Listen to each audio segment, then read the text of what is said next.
너희는 예루살렘 거리로 빨리 다니며 그 넓은 거리에서 찾아보고 알라. 너희가 만일 정의를 행하며 진리를 구하는 자를 한 사람이라도 찾으면 내가 이 성읍을 용서하리라. 그들이 여호와께서 살아계심을 두고 맹세할지라도 세상은 거짓 맹세니라.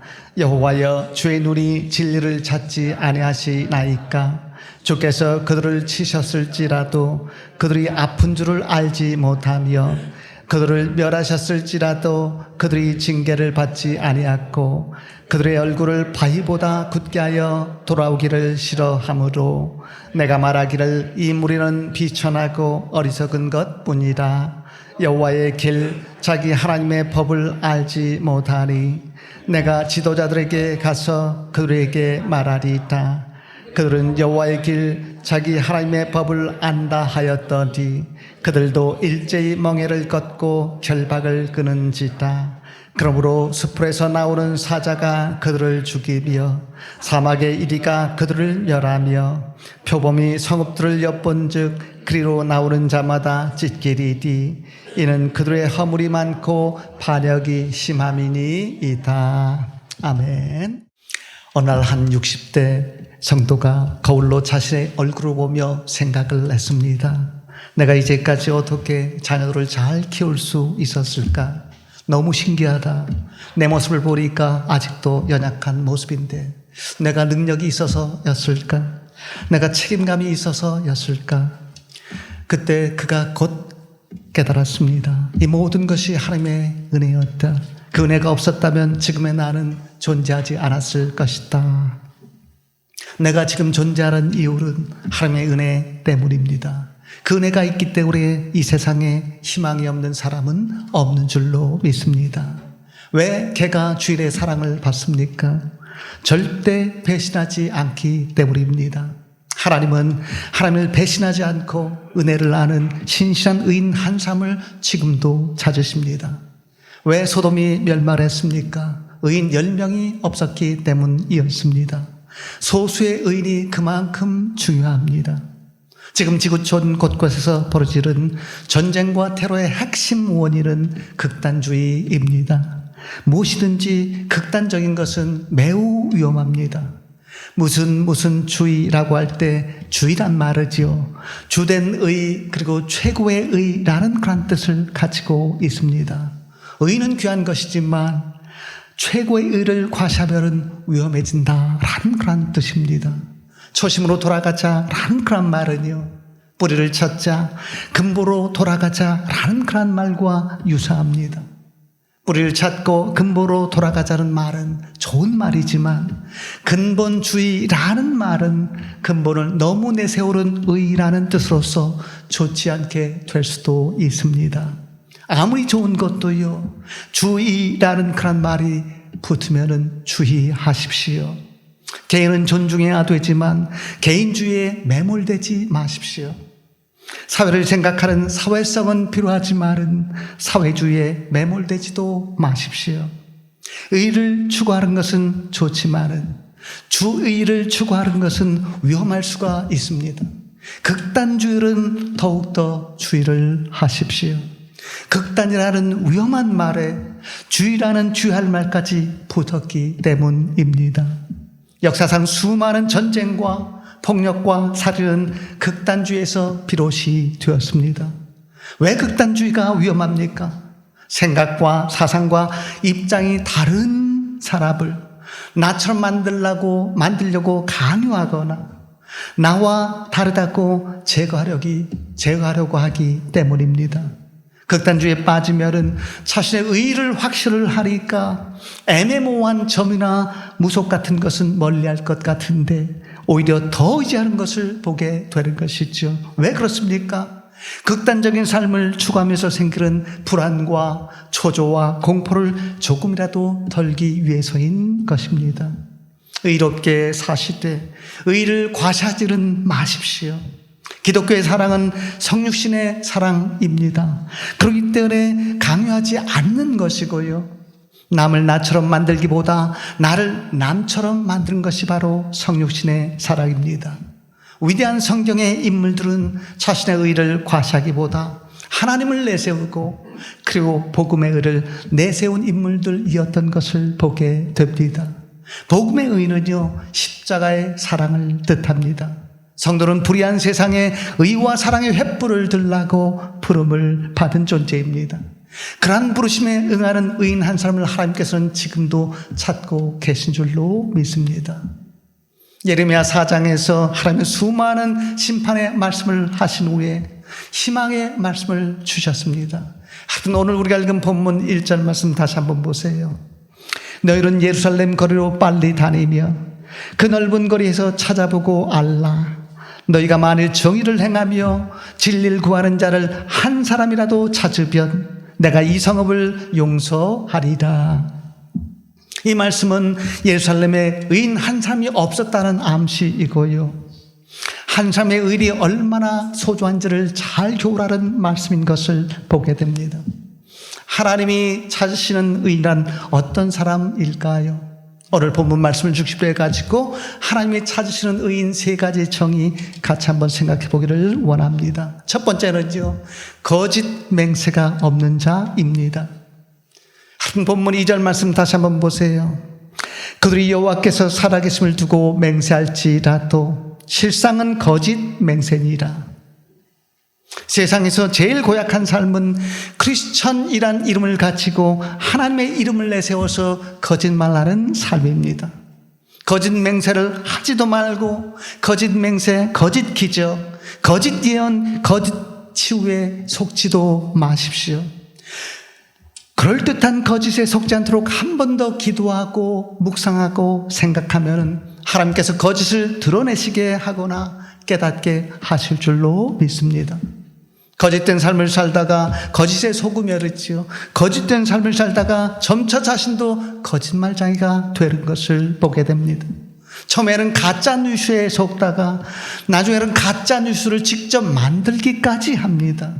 어떻게 그러한 거짓에서 벗어날 수 있을까요? 먼저 세상적인 욕심을 버리십시오. 사람들은 자기 이익을 위해서라면 거짓에 넘어가기도 하고 거짓을 지어내기도 하기 때문인 것을 보게 됩니다. 그리고 또한 사람을 도구하는 이단 교주나 선동가를 멀리하십시오. 남을 도구하는 사람과 함께하면 자신도 거짓과 모략에 빠지게 됩니다. 사람들은요, 이단 교주와 선동가의 뻔한 거짓에 어떻게 미혹되느냐라고 합니다. 그러나 주의하지 않으면 나도 얼마든지 미혹될 수 있습니다. 이단 교주의 말이 다 거짓말이 아니기 때문입니다. 가짜 휘발유는 다 가짜가 아니고 진짜 휘발유에 폐유나 메탄올 등을 섞은 것입니다. 그런 휘발유를 넣으면 시동이 잘 꺼지고요, 차의 성능이 저하되고요, 그리고 대기 오염을 일으키기 때문에 가짜 휘발유 제조자나 판매자도 처벌되지만 이용자도 처벌되는 것을 보게 됩니다.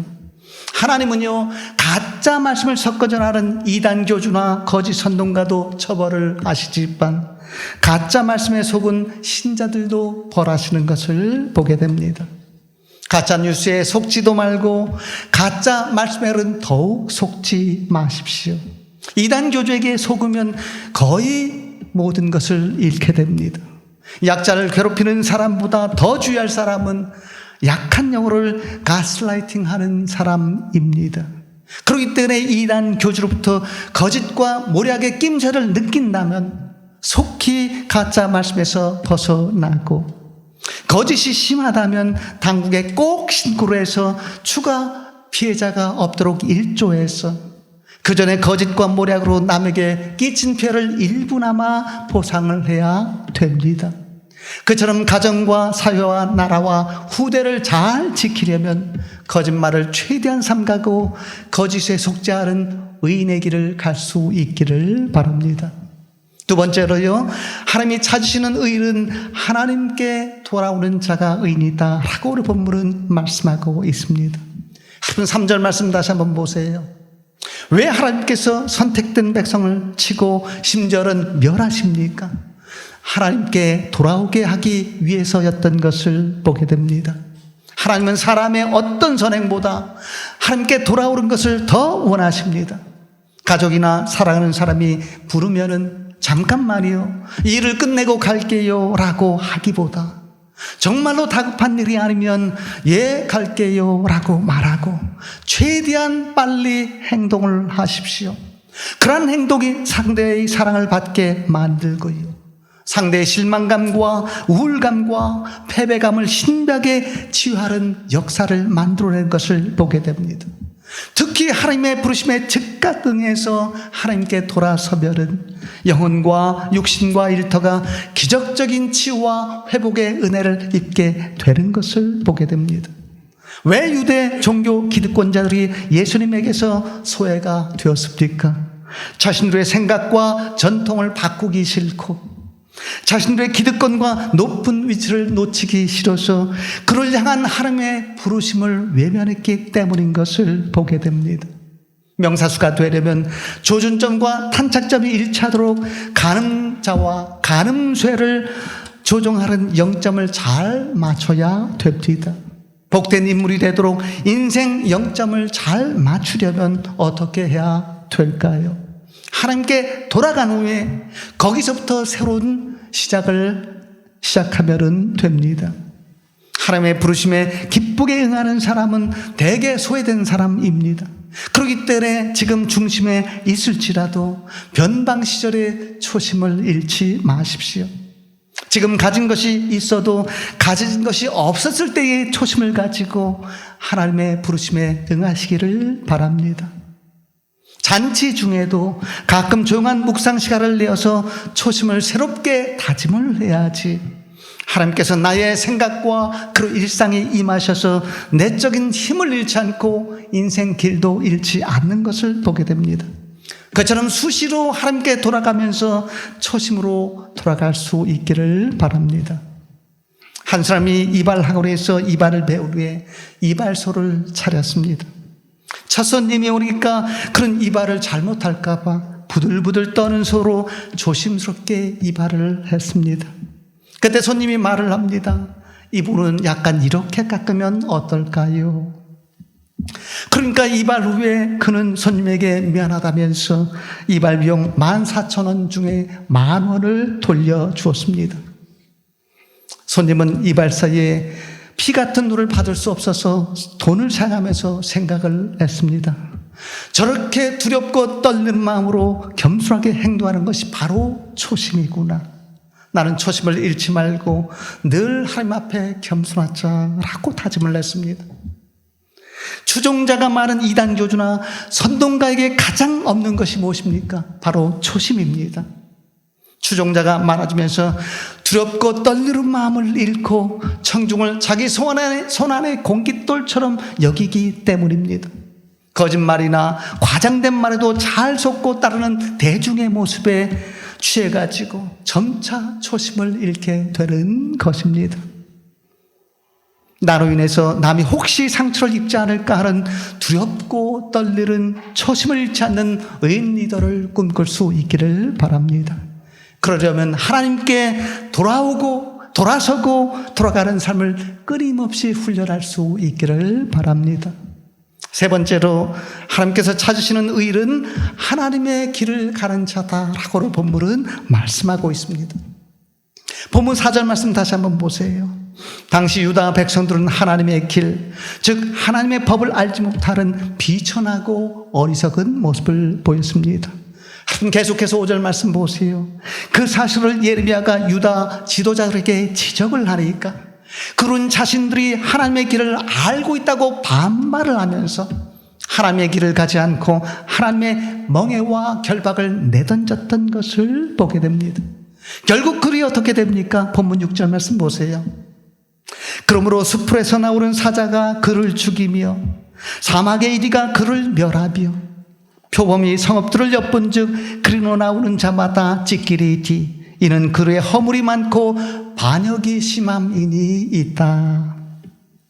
황소가 귤의 멍에를 꺾고 결박을 끊어서 달아나면은 자루를 넣습니까? 그렇지 않다는 것이죠. 사자나 일이나 표범에 의해서 죽거나 찢기게 된다고 합니다. 그렇게 되듯이 하나님의 길을 벗어나는 허물과 반역은 결국 사람을 죽게 하거나 패망하게 만드는 것을 보게 됩니다. 여러분, 하나님의 길을 아는 것에서 그치지 마시고요, 그 길로 가는 의인이 되십시오. 하나님의 길로 가라는 말씀은요, 바른 길로 가라는 말씀이고요, 행함과 윤리도 필요하다는 말씀입니다. 한때 일부 개혁교회가 왜 야고보서를 경시를 했습니까? 윤리적인 행함을 강조한다는 이유 때문이었습니다. 즉, 개혁교회를요, 믿음으로 얻는 구원을 강조를 하는데, 야고보서는 행함을 강조하면서 복음의 의미를 약화시킨다는 이유 때문이었습니다. 그런데 복음은 행함과 윤리를 결코 경시하지 않습니다. 성경에는 행함을 도전하는 역사적인 말씀이나 윤리적인 말씀이 무수히 많이 있습니다. 성경은 66권이 다 중요합니다. 믿음으로 의롭게 된다는 말씀이 없다고 야고보서를 경시하면은 결코 안 됩니다. 그런 말씀은 사복음서에도 없습니다.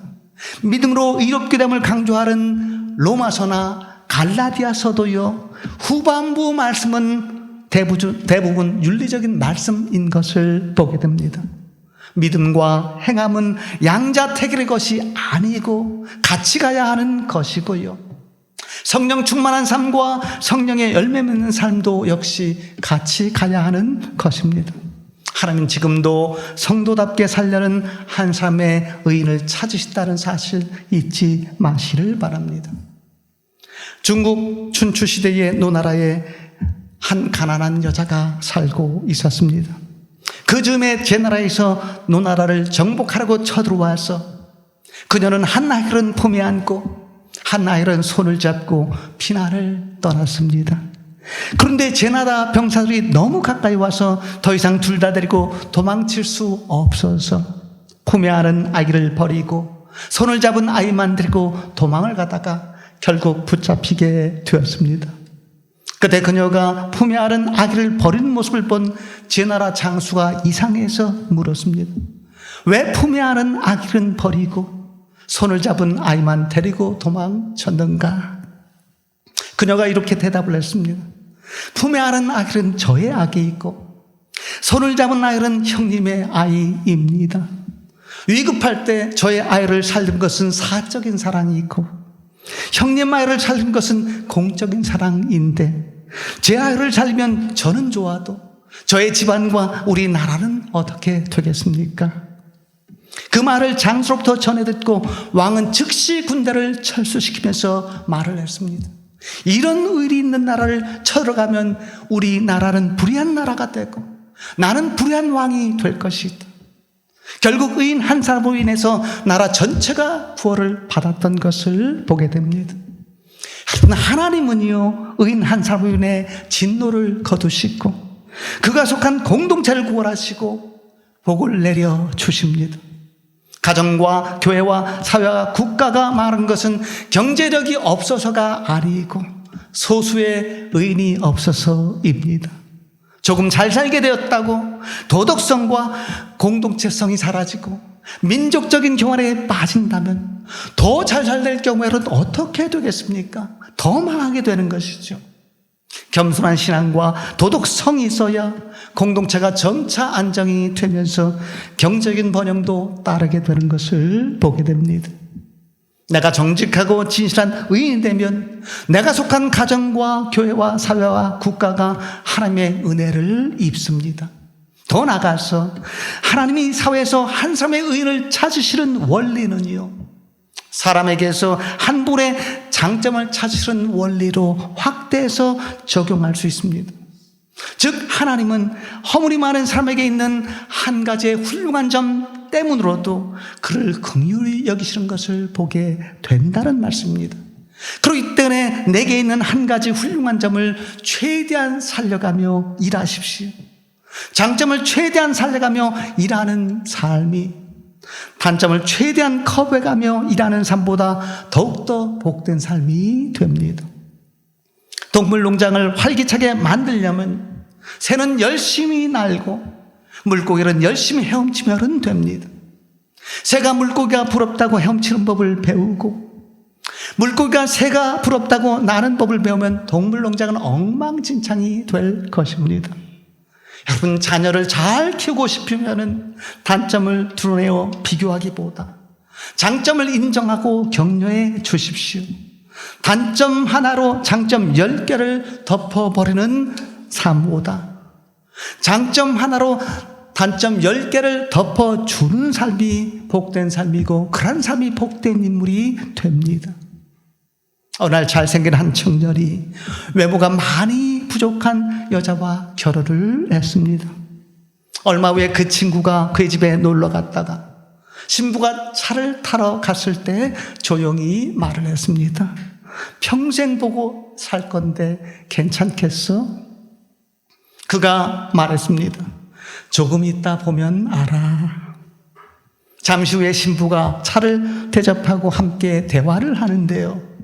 신부의 언행이 너무나도 품위가 있었고 그리고 교양이 있었습니다. 비로소 그 친구는 자신의 친구가 그녀의 매력적인 언행을 보고 결혼했음을 깨닫게 되었습니다. 그처럼 어느 한 군데가 확실히 마음에 들면 결혼하는 것입니다. 이것저것 다 따지면 결혼도 힘들어지고 행복도 힘들어지게 됩니다. 여러분, 사랑이 무엇입니까? 좋은 점을 극대화시키면서 보는 것입니다. 그러한 사랑의 눈을 가지면 나머지 부족한 점은 잘 보이지 않게 되면서 점차 신맥을 얻고 그리고 인맥도 따르는 복을 얻게 되는 것을 보게 됩니다. 왜 사막의 용사인 에서보다 수시로 얄미운 행동을 했던 야곱이 하나님의 선택을 받아서 이스라엘의 시조가 되었습니까? 그에게 하나님을 추구하고 하나님의 복을 사모하는 한 가지의 최대 장점이 있었기 때문입니다. 그처럼 자신이 부족한 점들로 인해서 자신에게 있는 부족한 점들로 인해서 실망하지 마시고요. 하나님을 중심으로 사모하는 최대 한 가지 장점을 가진 의인이 되어서 나와 내가 속한 공동체를 살리는 복된 심령들 다 될 수 있기를 진심으로 축원을 드립니다. 기도하겠습니다. 거룩하신 하나님 아버지, 감사합니다. 이 시간에 하나님이 찾으시는 의인이 어떤 사람인지 다시 한번 말씀을 통해 깨우쳐 주셨사오니 감사합니다.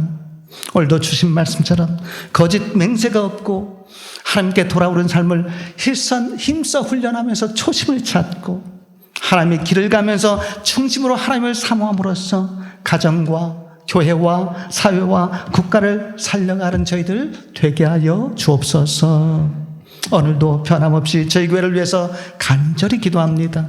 저희 교회에 하나님께서 기뻐하시는 의로운 인물 성도들 많이 일어나게 하시고 믿음과 행함을 갖춘 성도다운 삶을 통해서 많은 사람들의 본이 됐고 마지막 때에 영혼 구원과 영혼 변화와 세계 선교와 교회 회복을 위해서 크게 쓰임받는 저희들 그리고 저희 교회 되게 하여 주옵소서.